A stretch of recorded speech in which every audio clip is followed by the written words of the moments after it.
बलराम पूनिया।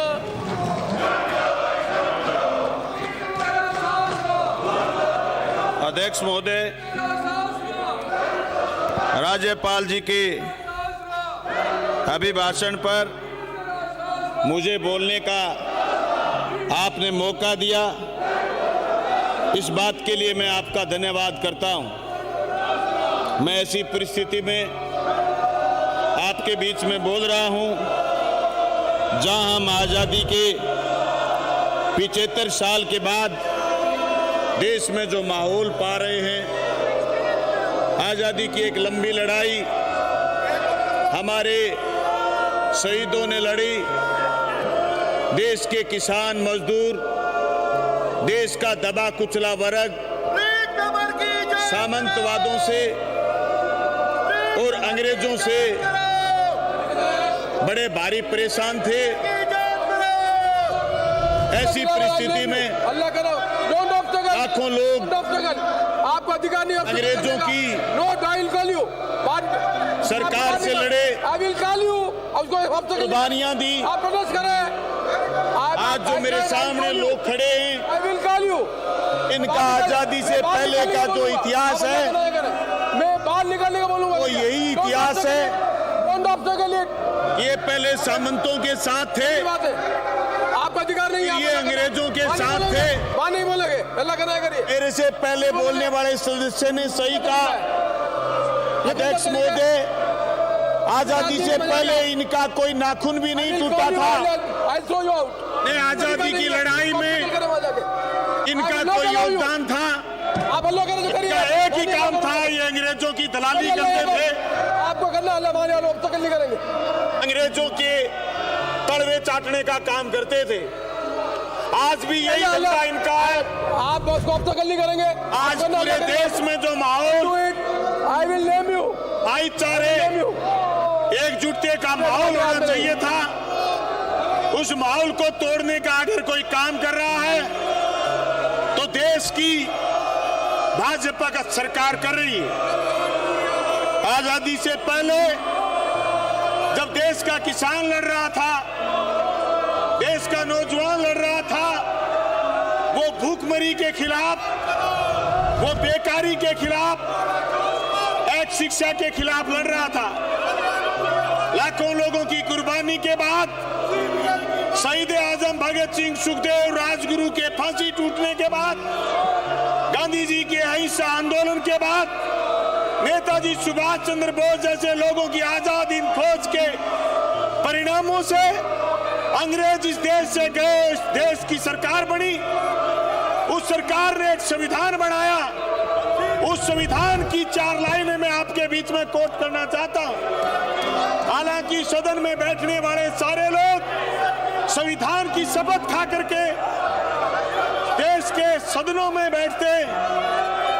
अध्यक्ष महोदय, हम भारत के लोग भारत को एक संपूर्ण प्रभुत्व संपन्न, समाजवादी, पंथ निरपेक्ष, लोकतंत्रात्मक गणराज्य बनाने के लिए उसके समस्त नागरिकों को सामाजिक, आर्थिक और राजनीतिक न्याय, विचार, अभिव्यक्ति, विश्वास, धर्म और उपासना की स्वतंत्रता, प्रतिष्ठा और अवसर की समता प्राप्त कराने के लिए तथा उन सब में व्यक्ति की गरिमा, राष्ट्र की एकता और अखंडता सुनिश्चित करने वाली बंधुता बढ़ाने के लिए संविधान को अंगीकार, संविधान को अधिनियमित और आत्मसमर्पित करा था। आज सभापति महोदय, देश के अंदर जो माहौल बना हुआ है, नहीं तो देश की सरकार इस बात के लिए कर सकल बची है, दिल्ली की सरकार, कि देश में भाईचारा कहीं बढ़ रहा हो। जिस तरीके से देश में माहौल बना है, ये जाति और धर्म के नाम पर लोगों को लड़ाने का धंधा करते हैं। सभापति महोदय, जिस तरीके का काम देश की सरकार कर रही है, उससे लग नहीं रहा कि इस देश के संविधान की शपथ खाने का काम जो भारत की सरकार और उसके सांसद, उसके मंत्रियों और इन विधायकों ने करा। सभापति महोदय, देश के संविधान को कमजोर करने का काम भारत की सरकार कर रही है। न सिर्फ देश के संविधान को, संविधान की जो संस्थाएं हैं, एक एक संस्था को कमजोर करने का काम किया जा रहा। इस लोकतंत्र के अंदर मैडम आपने चाय मंगाई थी। संपन्न राष्ट्र की बात आई या अमेरिका की संसद में हमारे काले कानूनों के खिलाफ जो लड़ाई लड़ी 750 किसानों ने, उनके खिलाफ अमेरिका के 35 सांसदों ने एक चिट्ठी दे करके हमारे किसानों की शहादत को भुनाने का काम किया। भारत की सरकार ने यह नहीं कहा कि भारत के संविधान पर बोलने वाले आप लोग कोई नहीं होते। देश के अंदर जिस तरीके के सांग भारतीय जनता पार्टी ने रचे हैं, उस सांग और सवांग से देश की संस्थाएं कमजोर हुई। ये जिस सीबीआई की बात कर रहे हैं, सभापति महोदय, मेरे 3 साल के विधानसभा के कार्यकाल में मैंने सीबीआई की 4 जांचों को देखा। सभापति महोदय, चाहे विष्णु दत्त का मामला हो, चाहे प्रजापति एनकाउंटर का मसला हो, चाहे दूसरे किसी भी मामले में सीबीआई की जांच गई हो, ऐसे लेकर के बैठ तक कोई काम नहीं हुआ। सभापति महोदय, ये रीट के बच्चों के समर्थक लोग नहीं है, ये रीट के पेपर के समर्थक लोग नहीं है। सभापति महोदय, ये इस जो जांच चल रही है जिस स्पीड से, उस जांच को दबाने का काम कर रहे हैं। एसओजी का बड़ाई करने वाले ये नेता प्रतिपक्ष जो आज से 1 हफ्ता पहले एसओजी की बड़ाई कर रहे थे, सभापति महोदय, ये बड़ाई करते करते पलटी मार गए। इसलिए पलटी मार गए कि इनके आका जो दिल्ली में बैठे हैं, वो चाहते नहीं कि बच्चों को रोजगार मिले। सभापति महोदय, केंद्र की सरकार ये कह करके राज्य में आई थी कि 2 करोड़ लोगों को पर साल रोजगार देंगे, जबकि केंद्र के मोदी के 7 साल में 2 करोड़ तो दूर की बात, उनके विज्ञापन से 20 लाख लोगों को भी रोजगार नहीं मिला। प्रति साल रोजगार खत्म हुए हैं। स्पीकर के सामने से हटे। प्रति साल रोजगार खत्म हुए हैं। बेरोजगारी केंद्र की सरकार ने पैदा करी है। संगठित घरेलू काम खत्म हुए हैं। अदानी और अंबानी के पक्ष में फैसले हुए हैं।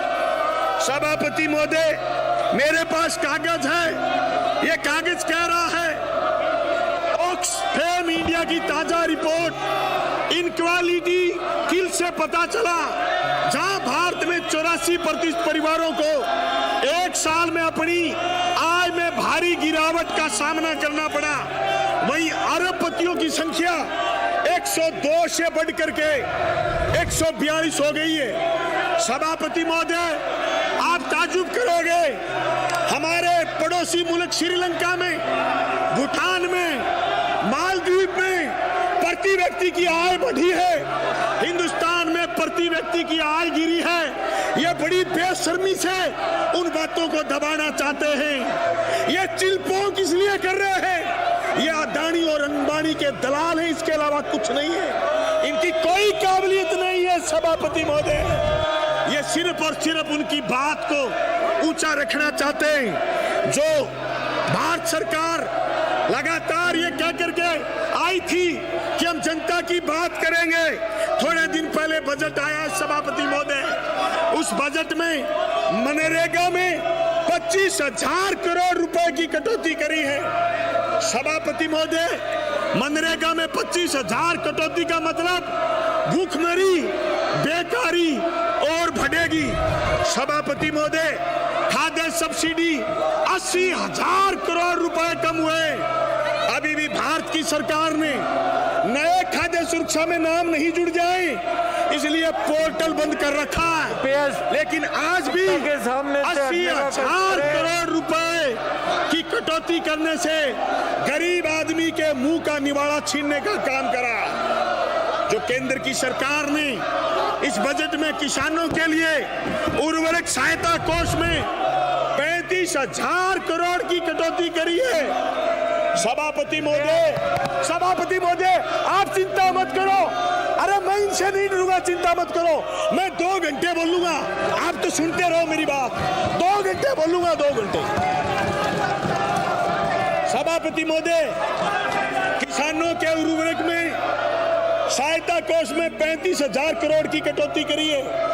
मेरी 45 साल की उम्र है सभापति महोदय, मैं किसान के घर में पैदा हुआ हूं। मेरे घर में कभी भी यूरिया के कट्टे के लिए, डीएपी के कट्टे के लिए मोदी राज के अलावा कभी हम लाइन में नहीं लगे थे। सभापति महोदय, लाइन में लग करके यूरिया लेना पड़ा है, डीएपी लेना पड़ा है। अब की बार 35,000 करोड़ रुपए और कटौती हुई है। सभापति महोदय, देश किधर जा रहा है? 35,000 करोड़ की कटौती का मतलब अगली बार भी यूरिया डीएपी नहीं मिलेगी। यही नहीं रुके, 3 काले कानूनों के खिलाफ 750 लोगों की शहादत के बाद देश के किसान एकजुट हुए, मोदी की सरकार को हराया। पर इन बेईमानों के पेट में दर्द हुआ देखी, और इन्होंने क्या करा कि एमएसपी पर फसल खरीद बजट में 11,000 करोड़ की कटौती, यानी 11,000 करोड़ रुपए फसल खरीद में कम कर दिए। जिससे क्या होगा कि आने वाले समय में सरकारी मंडियों में ये फसल नहीं खरीदना चाहते, औने पौने दाम पर किसान को लुटवाना चाहते हैं। ये ढोंग कर रहे थे थोड़े दिन पहले कि कर्जा माफ नहीं करा। अरे राज्य की सरकार ने सहकारी समिति में 8,000 करोड़ कर्जा माफ करा, 6,000 करोड़ वसुंधरा जी वाले दिए। ये तो इनकी गलती है सभापति महोदय, इन्होंने स्पष्ट नहीं करी बात। पर इन बेईमानों से पूछो कि क्या तुम बैंकों का कर्जा माफ करवाना चाहते हो? तुम्हारी भी दिल्ली में सरकार है। अगर तुम बैंकों का कर्जा माफ करवाना चाहते हो, आज मैं प्रस्ताव रख रहा हूं और इनसे प्रस्ताव पास करवाओ। भारत सरकार को प्रस्ताव भेजेंगे कि पूरे देश के किसान का कर्ज माफ करेंगे। इनको तो बात बतानी नहीं आती, इनके कदम कदम नफस नफस में बेईमानी है। ये किसान और मजदूर की जल जंगल जमीन छीनना चाहते थे, इसलिए काले कानून लेकर के आए। 750 लोगों की कुर्बानी करी। सभापति महोदय, क्या नहीं कहा इन्होंने हमें खालिस्तानी कहा, आतंकवादी कहा। उन्हीं किसानों के कदमों में मोदी जाके गिर गया यूपी में और बोला मैंने तो जाट के घर की लस्सी पी है। अरे बेईमान, अगर जाट के घर तू चला जाए तो जाट तुझे लस्सी नहीं गालेगा। अरे जिसने 750 लोगों की कुर्बानी ले ली और तू लस्सी पीना चाहता, जूतों की माला डालेंगे लोग। सभापति महोदय, आज भी कह रहे हैं कि काले कानून नहीं थे, कानून अच्छे थे, तो फिर तुमने वापस क्यों लिए? ये कानून वापस क्यों लिए? कानून अच्छे थे तो वापस लेने की नौबत किस लिए आई? इसलिए आई कि लोग लठ लेके खड़े हो गए। लोग लठ लेके क्यों खड़े हो गए?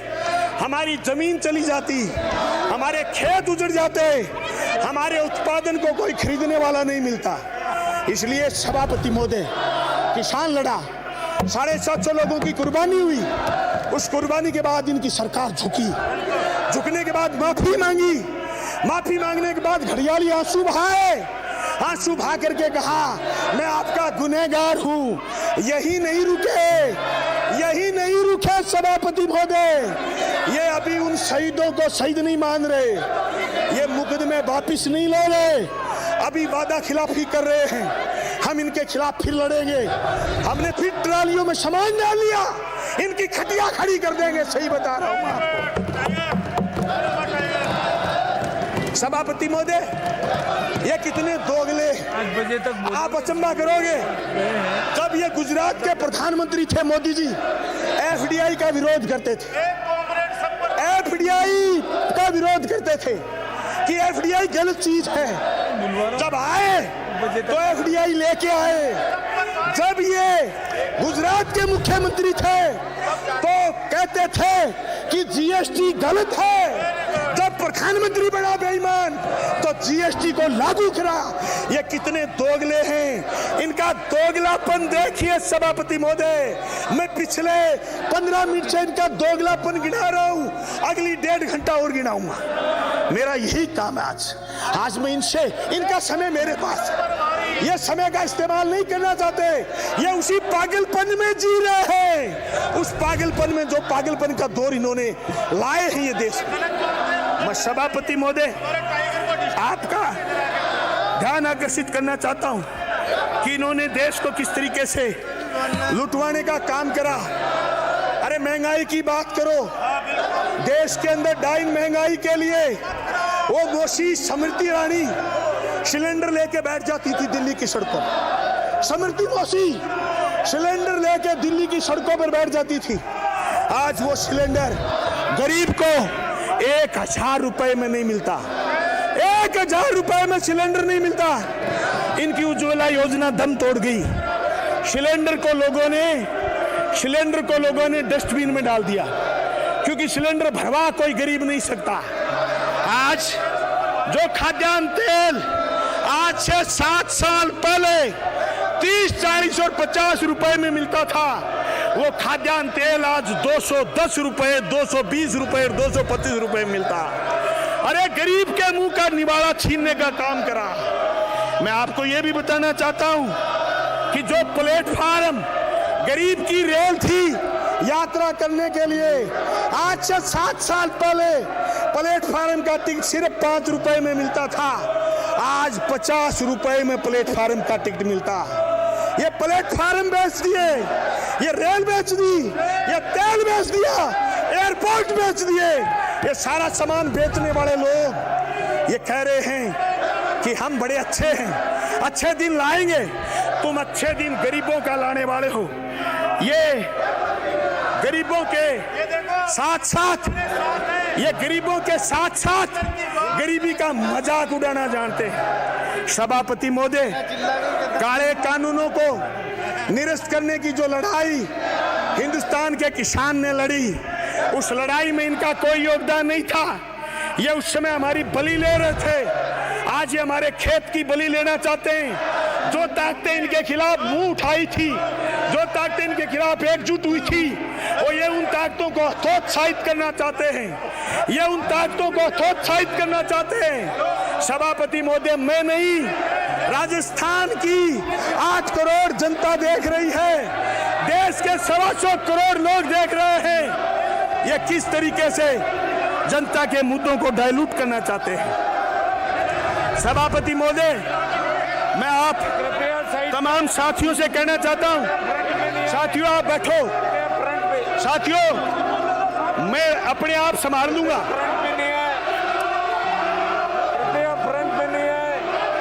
आज अगर मैं बात करूं कोल्ड स्टोरेज की न्यूनतम समर्थन मूल्य पर खरीद सुनिश्चित करने की, आज मैं बात करूं किसान किस तरीके से देश का परेशान है। गोविंद जी आप इनको ले जाओ, उसको आधा को बिठा लो, मैं अपने आप बोलता रहूंगा, ये मुझे डिस्टर्ब नहीं कर सकते।